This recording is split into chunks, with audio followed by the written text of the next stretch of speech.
When it comes to the Vedas, and as we have already discussed, all forms of knowledge, it is clear that all these forms of knowledge have been described in various languages. And yet the main key language is Sanskrit. Why is this the main key language? Because Sanskrit is a language in which very important spiritual concepts are preserved, such as karma, dharma, Atma, Brahman, and so on. These concepts are very significant and profound.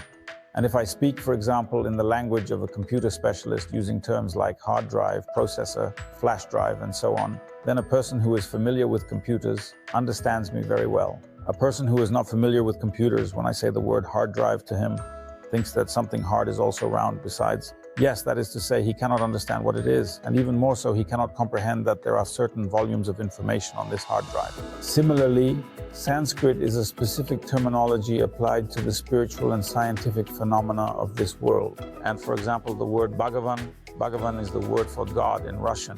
But Bhagavan is translated as one who possesses all 6 unique qualities: absolute beauty, absolute glory, absolute power, absolute bliss, and immortality. Therefore, Bhagavan in Sanskrit has a very clear and understandable meaning. It can only be applied to a certain supreme divine manifestation to some extent. Indeed, in this regard, we understand that in order to describe a scientific topic, we need a scientific language. To describe a spiritual topic, we need a spiritual language. Therefore, there are languages such as Latin and other sacred languages. But to describe the limitless, we need a language of limitlessness. That is why mantras like Om and other mantras that describe the entirety of creation and all planes of existence are expressed in Sanskrit. But if someone thinks, who invented Sanskrit? Sanskrit begins with aspirated sounds like kaka, gaga, dada, papa. The first thing is that we are born. When we speak, we say ah or o or mama, papa, dada. In fact, Sanskrit is a language that conveys to us the natural sounds through which we communicate in this world. The amazing thing is that through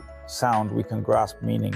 Nothing works in this world quite like sound, which gives meaning, but meaning is always something that can be perceived by consciousness. If I say computer to a savage, he will hear an unfamiliar word, or even a familiar word, perhaps in its understanding. The word computer, similar to this word, denotes a bowl. But I tell him, no, computer, understand computer, and he won't understand anything, because to grasp what a computer is, one must understand, let's say, the entire evolution of humanity's information progress. But when in the future computers will be implanted as microchips in the head, person will think of it as a computer, some huge box or piece of metal. They won't even understand what it is because it was 100 years ago or 200 years ago, for example. Yes, now the computer has already reached some bionic state. Therefore, at each stage, a computer can signify something completely different depending on the time, circumstances, and progress on which a person stands.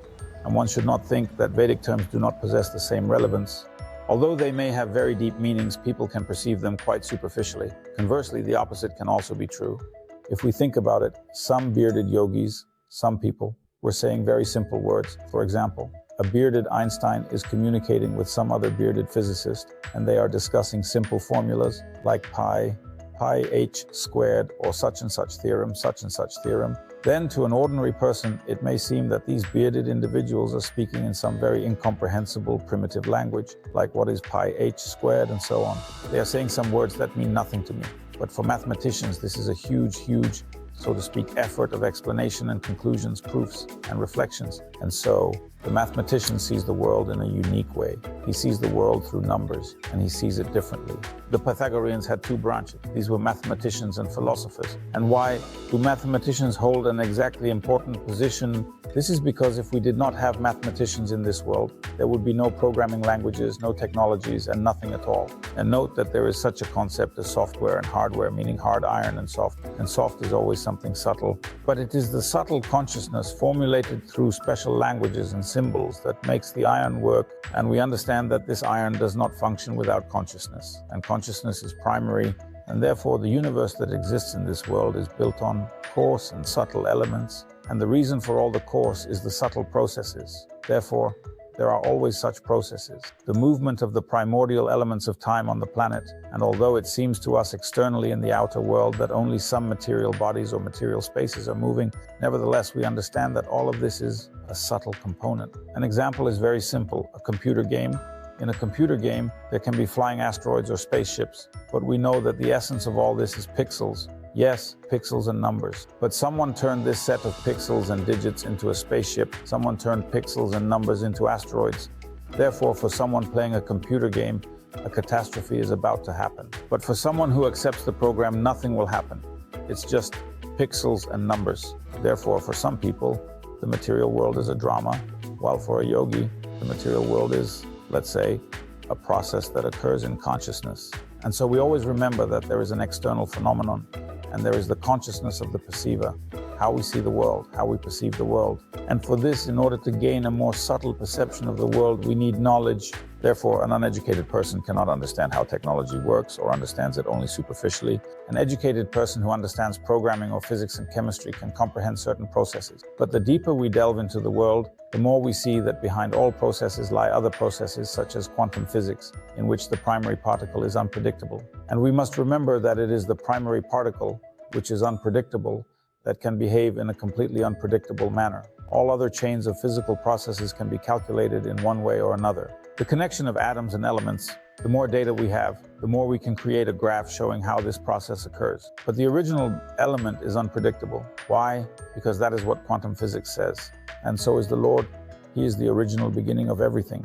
He is the cause of all causes, Ishvara, Brahman, Krishna, Sachi, Tananda, Vigraha. And that is why there are different Vedic texts, such as Brahma Samhita, in which the prayers of Lord Brahma are described. Lord Brahma can be said to be the engineer, the creator of the universe. But he, as a great physicist, describes the foundations of quantum physics of divine existence, and he describes the unpredictable, incomprehensible Lord in such a way that we can, to some extent, grasp his incomprehensibility by following the intention of the great creator of the universe, Brahman. What does it mean to comprehend the incomprehensible? Because the very concept of incomprehensible requires immersion in it. And if you say the word incomprehensible to a child, he will grab a toy and run away.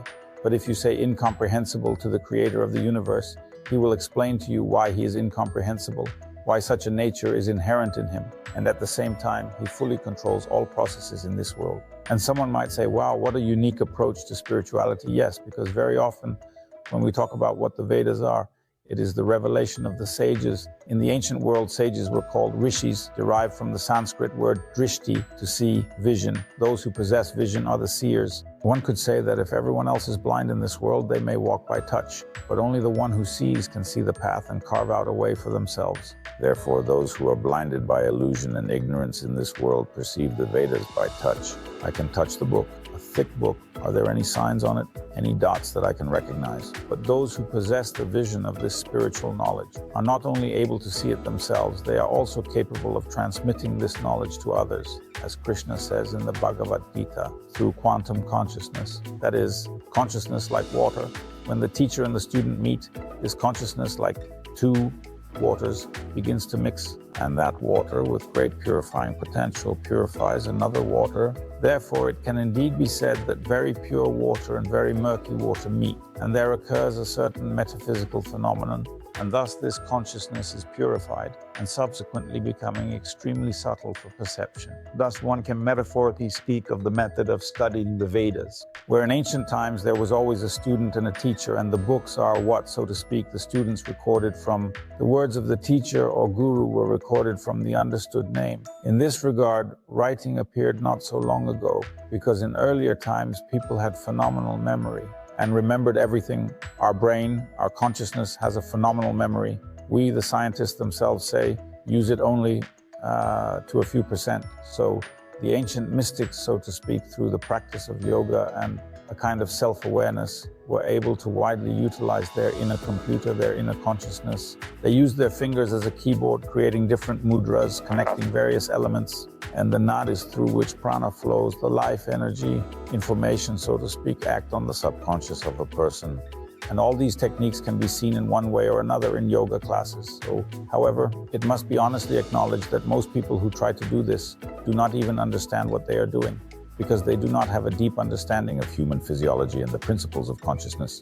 Yet even at this level, it partially works. It cleanses. People start to sleep better, feel better, and become more effective and productive. They transition to a cleaner lifestyle, a vegetarian diet, healthy eating. But this does not necessarily mean that by practicing these very simple things, they arrive at a deep understanding of the Atma and God, and therefore Bhakti Yoga is the highest among all systems of yoga, and it lies beyond various scientific and mystical methods of understanding the world.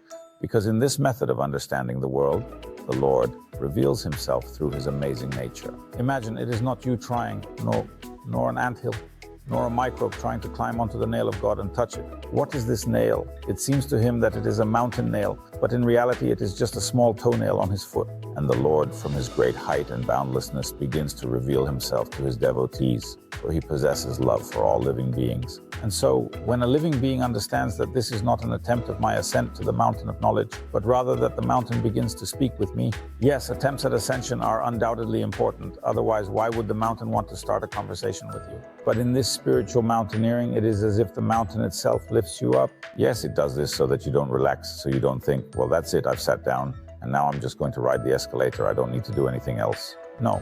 Our spiritual nature, the essence of our spiritual nature, is manifested through work, through involvement, through self-giving, and through self-dedication.